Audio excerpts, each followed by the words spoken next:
Greetings, beloved brothers and sisters. When you were very young,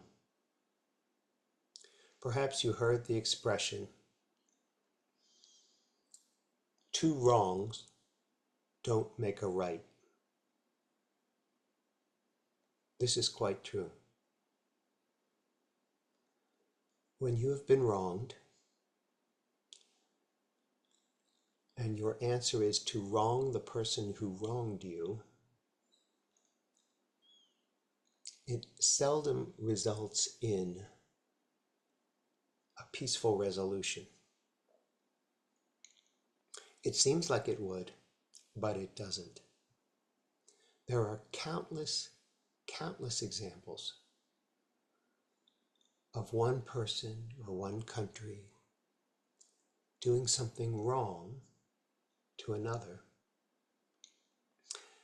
And the ego's answer to this is to even the score, to get revenge, to do another wrong, but a justified one, in the name of righteousness,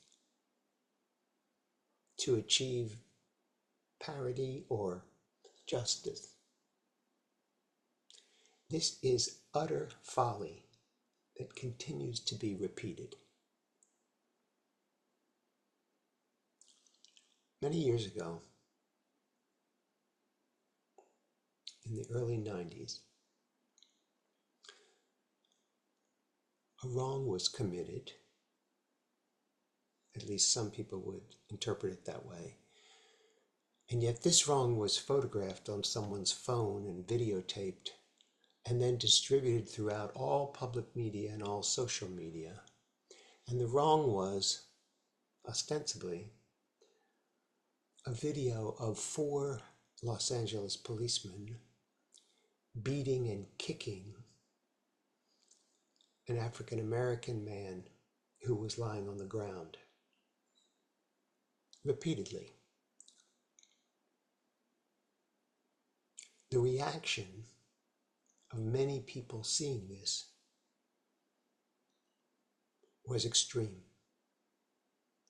It led to a series of riots and looting and fires, burning of whole sections of cities, outrage over the wrong that was done to this man who was already down when he was being beaten and kicked.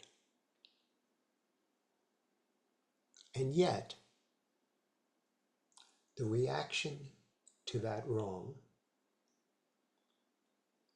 fires and looting, was seen by many others as every bit as wrong as the beating. And it served not to equal or even the score, but to justify further and further separation and fear. It helped whites to justify fearing blacks and grouping all of them as people who would easily burn down a city. And it solidified and verified and justified the hatred of African Americans, or blacks as they were calling themselves back then, for the police, for what they had believed for many years was a unfair system. None of this resolved anything. And this is the problem with solutions on this level of consciousness. They don't work. Force begets force. People come to believe that they can project their own guilt onto others and feel innocent and justified in whatever they do. The only answer to all of this is love and forgiveness.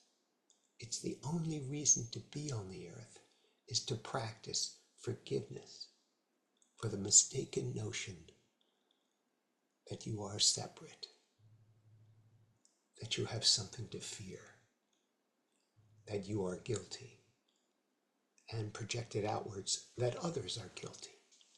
It's your opportunity to look lovingly at all of those places and release them, not with vengeance, not with a comeuppance,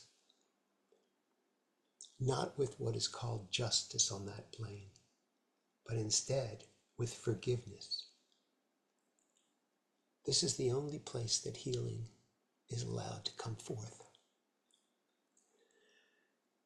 More recently, a young Caucasian man walked into a church that was largely made up of African Americans and started shooting people during the church service, killing many. Their response, the people in the church's response, was quite different than those witnessing the Rodney King incident.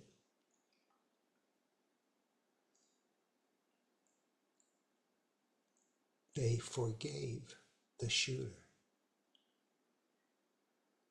even though they were in the midst of terrible grief and pain and sadness and mourning.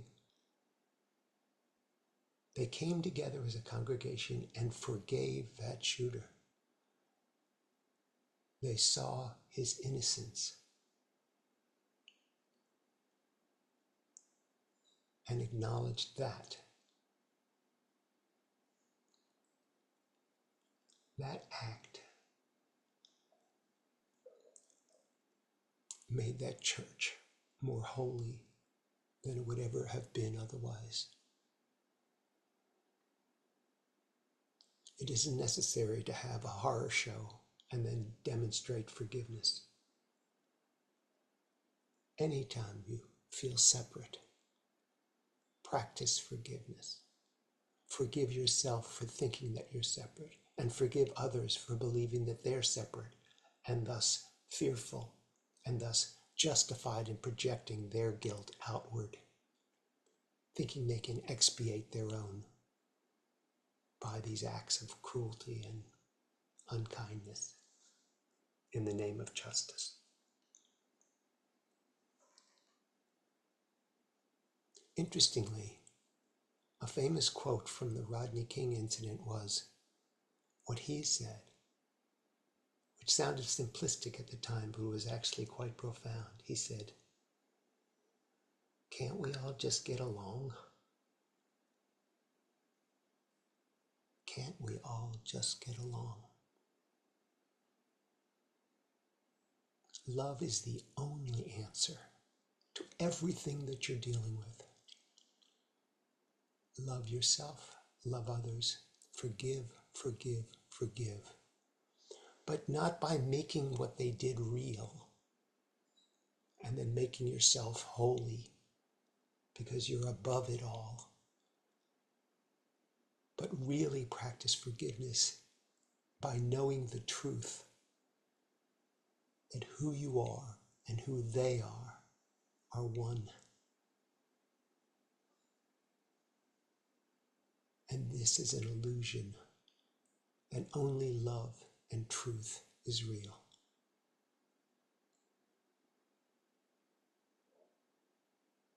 It's quite simple, really. It is our nature to get along because we are all one. I love you very much, and I'll speak with you again soon.